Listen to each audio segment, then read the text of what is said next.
Dans un moment, il y avait appris qu'on voulait annuler des motos de la ville d'Abidjan. Et puis il y a des conducteurs de motos qui se sont plaignés, qui ont parlé sur les réseaux sociaux, qui ont parlé quoi que ce soit. On ne sait même pas pour discuter, mais ça a abouti à quoi. Alors que ils savent que réellement dans la ville, dans un capital comme la Côte d'Ivoire, moto ne doit pas rouler.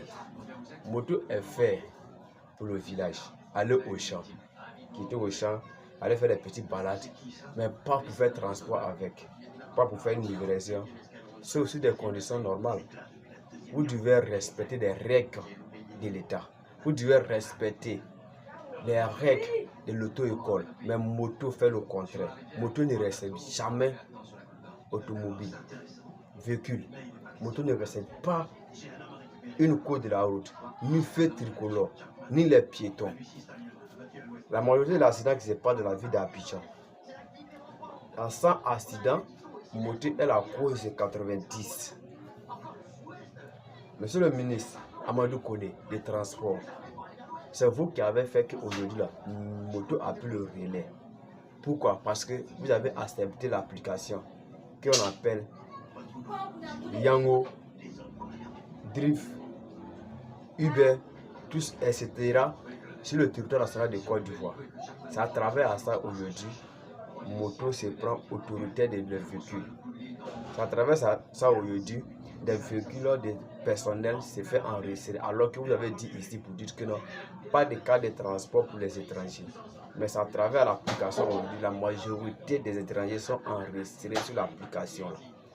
Tu peux compter Ivoiriens dedans, mais tout le reste là, c'est les étrangers qui sont sur l'application. Ils partent acheter des véhicules de 10 millions, des véhicules de 5 millions pour venir utiliser ça. Ils bénéficient plus que les chemins qui ont des taxes au complet de l'État. Pourquoi vous avez accepté ça? Donc vous trouvez une solution à ça. Vous devrez d'abord mettre fin à toutes les applications qui sont sur le territoire de Côte d'Ivoire. Ce qu'ils vont dire après là, c'est juste 2 jours. C'est juste 2 jours, ça va passer. Si vous ne mettez pas fin à les applications en Côte d'Ivoire, moto ne va jamais quitter sur le territoire national de Côte d'Ivoire, surtout à Abidjan. Ils ne vont jamais accepter votre condition. Jamais. L'accident ne va jamais diminuer. Vous pensez que c'est pour envoyer un radar, c'est qu'avec l'accident va diminuer. Jamais. Moto là, radar ne flash pas moto. Tu vas mettre 100 motos ensemble, lui qui a la pièce maintenant, ça ne vaut pas 10 pièces complètes. Vous avez compris? Ils conduisent très mal sur la route. S'ils n'ont pas cassé ton feu arrière et ton clignotant, ils vont casser.